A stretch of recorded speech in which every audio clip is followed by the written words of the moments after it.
Hi hello എല്ലാവർക്കും big boss റിവ്യൂയിലേക്ക് സ്വാഗതം. കഴിഞ്ഞ 2 ദിവസമായിട്ട് റിവ്യൂ ചെയ്യുന്നുണ്ടായിരുന്നില്ല. ഒരു മരണം ഉണ്ടായിരുന്നു, അതുകൊണ്ടാണ്.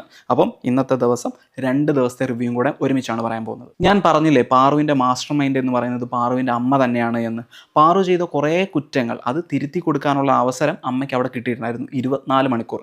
അതൊന്നും ചെയ്യാതെ ദിവ്യനെക്കുറിച്ച് പാറുവിനോട് കുറ്റം പറഞ്ഞു കൊടുക്കുന്നതാണ് കാണാനിടയായത്. വേണമെങ്കിൽ നമുക്ക് ഇങ്ങനെയും ചിന്തിക്കാം, പാറുവിനെക്കുറിച്ച് തിരുത്താൻ തുടങ്ങിയിട്ടുണ്ടെങ്കിൽ പാറുവിൻ്റെ ക്യാരക്ടറെ മാറിപ്പോവും. സോ ഇതുവരെ വോട്ട് ചെയ്തവർ ഇനി വോട്ട് ചെയ്യാതിരിക്കുകയും ചെയ്യാം. സോ അതുകൊണ്ട് ഒന്നും മിണ്ടുന്നില്ല, വീട്ടിൽ വന്നിട്ട് തിരുത്തി തരാൻ മോളെ എന്നുള്ള രീതിയിൽ സംസാരിച്ചതും ആവാം. പലപ്പോഴായിട്ട് പാറുവിൻ്റെ വില്ലനിസം നിറഞ്ഞ ക്യാരക്ടറിനെ പുകഴ്ത്തുന്നതായിട്ട് കാണാനിടയായിട്ടുണ്ട്.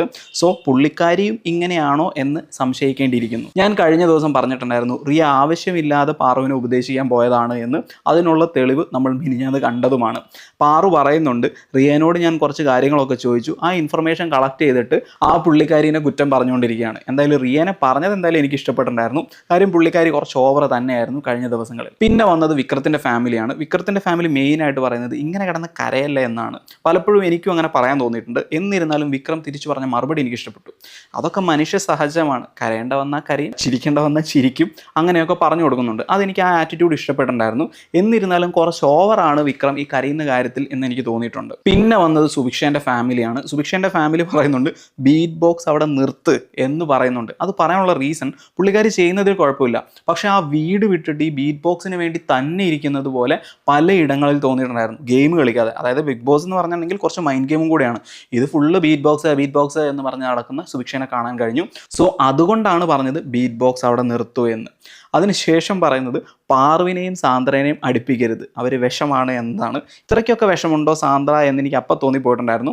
എന്നിരുന്നാലും ഗെയിം അല്ലേ, അങ്ങനെ അവർ പറയുന്നതിൽ തെറ്റില്ല. പിന്നെ വിക്രത്തിനോട് സംസാരിക്കുന്നത് പോലെ തന്നെ ഗാനാവിനോദിനോടായിക്കോട്ടെ കമറുദ്ദീനോടായിക്കോട്ടെ സംസാരിക്കാനൊക്കെ പറയുന്നുണ്ട്. അതെനിക്ക് ഇഷ്ടപ്പെട്ടിട്ടുണ്ടായിരുന്നു. എല്ലാവരുടെയും പേഴ്സ്പെക്റ്റീവ് ഒരാൾക്ക് കിട്ടിയിട്ടുണ്ടെങ്കിലേ ഗെയിം മര്യാദയ്ക്ക് കളിക്കാൻ പറ്റുള്ളൂ. സോ അത് സുഭിക്ഷ ശ്രദ്ധിച്ചിട്ടുണ്ടെങ്കിൽ കുറച്ചും കൂടെ നല്ലതായിരിക്കും. പിന്നെ ഒരു സ്പോൺസർ ടാസ്ക് ആണ് നടന്നത്. സ്പോൺസർ ടാസ്കിലടക്കം ഇങ്ങനെ ഒരു അടി ഉണ്ടാക്കാൻ പറ്റുമെന്ന് ദിവ്യ നമ്മളെ കാണിച്ചു തന്നു. ദിവ്യ ഒരു പൊട്ടിനും പൊടിക്കും അവിടെ അത് ശരിയായില്ല ഇത് ശരിയായില്ല എന്ന് പറഞ്ഞുകൊണ്ടിരിക്കുന്ന ആള് കഴിവില്ലാത്തവരെല്ലാവരും കൂടെ ഇൻക്ലൂഡിങ് മീ എന്നെ ടീമിൽ ഇട്ടിട്ടുണ്ടായിരുന്നു എന്ന് പറയുന്നുണ്ടായിരുന്നു. സോ ദിവ്യേൻ്റെ ടീമിലുണ്ടായിരുന്നത് ഗാനാവിനോദും കൂടെയാണ്. ഗാനാവിനോദ് പറഞ്ഞു, അതെങ്ങനെ നിങ്ങൾക്ക് അങ്ങനെ പറയാൻ പറ്റും, അപ്പം തന്നെ ദിവ്യയ്ക്ക് സോറി പറഞ്ഞാൽ മതിയായിരുന്നു. പക്ഷേ ദിവ്യ അവിടെ എക്സ്പ്ലനേഷന് പോയി, അവിടെ ആകെ മൊത്തം വഴക്കിൻ്റെ അന്തരീക്ഷം സൃഷ്ടിച്ചു. അതിനുശേഷം ഒരു അരമണിക്കൂർ കഴിഞ്ഞിട്ടാണ് സ്പോൺസർ ടാസ്ക് തന്നെ നടക്കുന്നത്. ഇനി ഞാൻ പറയാൻ പോകുന്നത് അറോറയെ കുറിച്ചാണ്. ബിഗ് ബോസ് ഹൗസിൽ 3 പേരുള്ളൂന്നിരിക്കട്ടെ, അതിൻ്റെ അകത്ത് ഒരാൾ അറോറയും കൂടെയാണ്. അറോറ അവിടെ എന്താ ചെയ്യുന്നതെന്ന് വെച്ചിട്ടുണ്ടെങ്കിൽ ഒരു റിവ്യൂവർ എന്നോണം ഇവർ രണ്ടുപേരുടെയും ക്യാരക്ടർ അസസ് ചെയ്തുകൊണ്ടിരിക്കുകയാണ്. അല്ലാതെ പുള്ളിക്കാരിയായിട്ട് ഒരു ഇനീഷ്യേറ്റീവ് എടുത്തിട്ട് ഒരു കോൺവെർസേഷനോ കാര്യങ്ങളോ ഒന്നും ചെയ്യുന്നില്ല ബിഗ് ബോസ് ഹൗസിൽ. ഇത് തന്നെയാണ് ഇപ്പോഴുള്ള ബിഗ് ബോസ് ഹൗസിലും പുള്ളിക്കാരി ചെയ്തുകൊണ്ടിരിക്കുന്നത്. പുള്ളിക്കാരിൻ്റെ ക്യാരക്ടറെ കുറിച്ച് ആലോചിക്കുമ്പോൾ കുറച്ച് ഡാൻസ് കളിക്കും, പിന്നെ മറ്റുള്ളവരുടെ കാര്യങ്ങൾ നോക്കി കണ്ടിട്ട് കുറ്റം പറയും. അല്ലാതെ പുള്ളിക്കാരിയായിട്ട് ഒരു ഇനീഷ്യേറ്റീവ് എടുത്ത് ഒന്നും ചെയ്യുന്നില്ല. ഈവൻ നമ്മുടെ പാറു ആയിക്കോട്ടെ, വിക്രം ആയിക്കോട്ടെ, കനിയ ആയിക്കോട്ടെ, മറ്റു പലരും ആയിക്കോട്ടെ, അവരൊക്കെ ഇനീഷ്യേറ്റീവ് എടുത്തിട്ട് ഓരോ കാര്യങ്ങൾ സംസാരിക്കുന്നുണ്ട്. ഈ അറോറ എന്താ ചെയ്യുന്നതെന്ന് വെച്ചിട്ടുണ്ടെങ്കിൽ ഫുള്ള് ജഡ്ജ്മെൻറ്റിലാണ്. എല്ലാവരെയും നോക്കി റിപ്പോർട്ട് സമർപ്പിക്കുക. അതായത് നമ്മൾ പുറത്ത് നിന്ന് റിവ്യൂ പറയുമ്പം അകത്ത് നിന്ന് റിവ്യൂ പറയുന്ന ഒരേ ഒരാൾ, അതാണ് അറോറ എന്ന് പറയുന്ന വ്യക്തി. സോ ഇങ്ങനെയുള്ളൊരു ക്യാരക്ടർ എന്തിനാണ് ബിഗ് ബോസ് ഹൗസിൽ എന്ന് മനസ്സിലാവുന്നില്ല. കാര്യം അവരവിടെ പോയിട്ട് ക്യാരക്ടറിൽ എന്തെങ്കിലും ചേഞ്ച് വരുത്താനാണ് ശരിക്കും പറഞ്ഞാൽ അവരവിടെ പോകുന്നത്. എന്നിട്ട് ഈ പുറമേ ഇരുന്ന് ജഡ്ജ് ചെയ്യുക, ഒരു മൂന്നാമത് ഒരാളുടെ പെർസ്പെക്റ്റീവ് പറയേണ്ട ഒരു ആവശ്യമില്ല. അവരിറങ്ങി ഗെയിം കളിക്കുക, അവരിലുള്ള പോരായ്മകൾ തിരുത്താൻ ശ്രമിക്കുക, ഇതാണ് ചെയ്യേണ്ടത്. തുഷാറിന് എന്തെങ്കിലും പറഞ്ഞിട്ടുണ്ടെങ്കിൽ അപ്പം മാത്രം ഇളകി വരുന്ന നമ്മുടെ അറോറേനെയാണ് കാണാൻ കഴിയുന്നത്.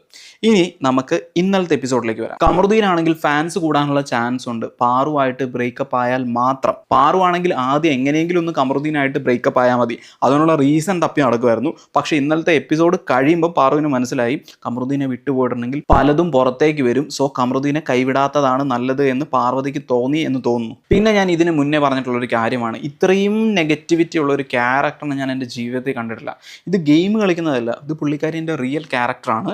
ആരെ തള്ളിയിട്ടിട്ടാണെങ്കിലും പുള്ളിക്കാരിക്ക് മുന്നോട്ട് പോയാൽ മതി, അതാണ് പാർവതി. സോ പുറത്തു പോയാലും പാർവതി ആയിക്കോട്ടെ കമറുദ്ദീൻ ആയിക്കോട്ടെ അവർ റിലേഷൻഷിപ്പിലായിരിക്കുമോ എന്നുള്ള കാര്യം ചോദ്യചിഹ്നമാണ്. പക്ഷെ ഒരു കാര്യത്തിൽ അവർ ഒന്നിക്കാൻ ചാൻസ് ഉണ്ട്. കാര്യം വീട്ടിൽ അവർ പല കാര്യങ്ങൾ ചെയ്തു വെച്ചിട്ടുണ്ട് രാത്രിയുടെ മറവിൽ. സോ അതുകൊണ്ട് ചിലപ്പോൾ അവർ ഒന്നിച്ചാലായി ഈ നാട്ടുകാരെ ബോധിപ്പിക്കാൻ വേണ്ടി. പിന്നെ ഒരു ടാസ്ക്കാണ് കൊടുത്തത്, ഫാമിലി വന്നതിന് ശേഷം ഒറ്റയടിക്ക് ഗെയിം ചേഞ്ച് ചെയ്തു എന്നുള്ളവർ ആരൊക്കെ എന്ന് കണ്ടസ്റ്റൻസിനോട് ചോദിച്ചു. സാന്ദ്രേൻ്റെ പേര് പറയുന്നുണ്ടായിരുന്നു, പാറുവിൻ്റെ പേര് പറയുന്നുണ്ടായിരുന്നു, കമറുദ്ദീൻ്റെ പേര് പറയുന്നുണ്ടായിരുന്നു. ഈ ടാസ്കിൽ കമറുദ്ദീൻ കമറുദ്ദീൻ പാറുവിനെ കുറിച്ച് പറയുമ്പോൾ ഓരോ സെൻറ്റൻസിനും കയ്യടിയായിരുന്നു.